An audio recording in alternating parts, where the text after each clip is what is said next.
Good morning everyone. मेरे को बहुत सारी क्वेश्चंस आती हैं कि बीएड में आप बेसिकली क्या पढ़ाएंगे। जब आप टीचिंग प्रैक्टिस के दौरान स्कूल में जाएंगे तो आपको वहाँ पर क्या पढ़ानी है। तो इस रिगार्डिंग ही मैं आज आपसे बात करूँगी। जो आपका सब्जेक्ट है, जिस सब्जेक्ट में आपने एडमिशन लिया है बीएड में, मतलब जिसमें आपने ग्रेजुएशन किया है, ग्रेजुएशन से जो दो सब्जेक्ट्स आपने सेलेक्ट करे हैं वो आपको पढ़ाना है टीचिंग प्रैक्टिस में अपने स्कूल में जाके। और उसमें भी आपका कंटेंट क्या होगा, अगेन आपको क्या पढ़ाना है, ये क्वेश्चंस भी आती है, बहुत लोगों को कन्फ्यूजन होती है। तो वहाँ जो उस सब्जेक्ट के पार्टिकुलर टीचर होंगे, जो आपके रिपोर्टिंग टीचर होंगे, जिनको आपको रिपोर्ट करना है, वो आपको बेसिकली बताएंगे कि उन्होंने कहाँ तक उस पार्टिकुलर सब्जेक्ट में पढ़ा रखा है, लाइक सिलेबस कहाँ तक कंप्लीट हुई है। तो उससे आगे का, या तो उससे आगे का आपको पढ़ाना होगा या फिर आपको स्टार्टिंग से रिवीजन कराना होगा। मतलब जो चैप्टर्स पढ़ा दिए गए हैं, बेसिकली आपको स्ट्रेस इस बात पे देना है कि स्टार्टिंग के जो कुछ बेसिक स्टार्टिंग एलिमेंट्री नॉलेज जो होती है वो उस सब्जेक्ट की, वो आप प्रिपेयर करके जाएं। स्टार्टिंग के कुछ चैप्टर्स पे अपना कमांड रखें कि अगर आपको फॉर एन इंस्टेंस, अगर आपको डेमो क्लास भी देने को बोला जाए, या टीचर अगर आपको बोले कि आप एक बार क्लास लेकर देखिए स्टूडेंट्स को समझ आता है कि नहीं, या फिर हम लोग भी थोड़ा देख लेते हैं कि आप कैसा पढ़ाते हैं, स्किल्स कैसी है पढ़ाने की।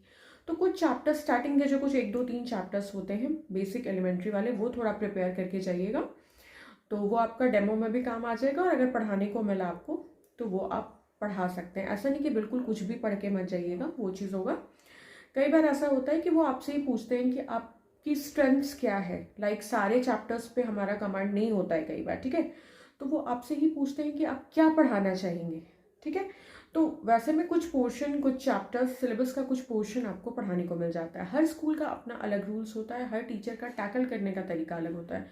आपको बेसिकली तैयारी करके जानी है। अगेन कितनी तैयारी करके जानी है, इतनी तैयारी करके जानी है कि जो टीचर है उनको आप में कॉन्फिडेंस लगे और आप बच्चों को सही पढ़ा सके। तो मैंने आपको बताया कि जहाँ पे टीचर ने, जहाँ तक टीचर ने पढ़ाया है, हो सकता है उसके बाद आपको पढ़ाने को मिले, उसके आगे से आपको कंटिन्यू करने को मिले, या लास्ट से पढ़ाने को मिले, कुछ पोर्शन मिल जाए।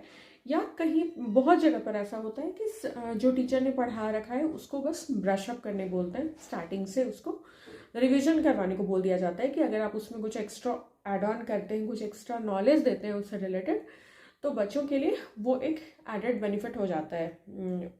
चैप्टर का कॉन्सेप्ट उन्हें क्लियर है, आप उसमें कुछ एक्स्ट्रा दे रहे हैं उन्हें। तो मेरी बस यहाँ पे इस वीडियो को बनाने की मोटिव ये है कि अच्छे से प्रिपेयर करके जाइए। जो आपका सब्जेक्ट है, जिसमें आपने एडमिशन लिया है, जिसमें आपने ग्रेजुएशन किया है, जो दो आपका टीचिंग मेथड पेपर होता है, वो आपको पढ़ाना पड़ेगा पार्टिकुलर स्कूल में जाकर।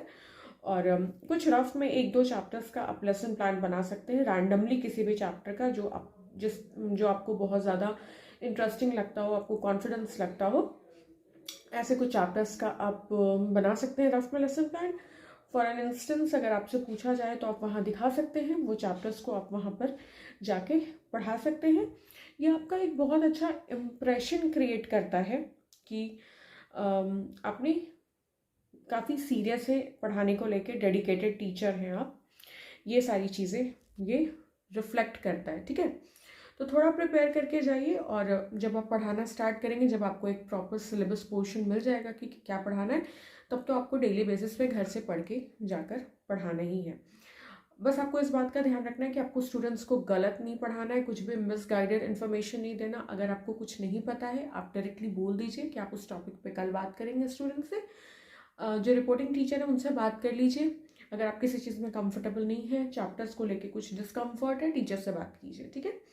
बहुत ही इजी प्रोसेस है, आप आराम से इस चीज़ को कैरी फॉरवर्ड कर सकते हैं। Thanks for watching. वीडियो अगर अच्छा लगा हो तो चैनल को सब्सक्राइब कर सकते हैं, लाइक कमेंट एंड शेयर कर सकते हैं। Thank you so much.